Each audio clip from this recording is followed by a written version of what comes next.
ना मेरे इन्होंने इलाज करवाया, ना मैं सुबह से एडमिट हूँ यहाँ, मुझे ऐसे टिकाया और ये देखो मेरा सुराख भी निकाले और इन्होंने कोई मेरा इलाज नहीं कराया और अभी भी मेरे पेन हो रही है और इन्होंने डॉक्टर से जबरदस्ती लिखवाया कि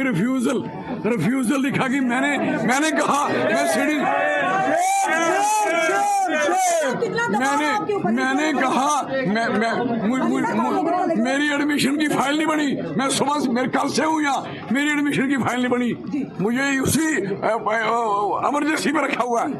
आई एम सॉरी। और मेरा यूरिन टेस्ट था, नहीं करवाया, लिखा हुआ, मेरे टेस्ट नहीं दिए गए और इन्होंने डॉक्टर से लिखवाया कि पेशेंट ने कहा कि वो सीटी स्कैन नहीं कराना चाहता। मैं पर आपने ऐसा कुछ नहीं कहा ना, नहीं चलो ये हमें अभी डॉक्टर ने हमें मेडिसिन को दिखाने के लिए मेडिसिन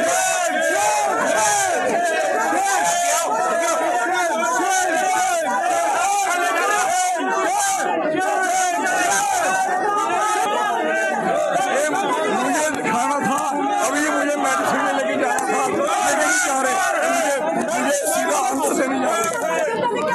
अब जनता का कहूँगा साथ लोग बाहर निकले, सुनो मेरी गल, हेलो लोग बाहर निकले, प्लीज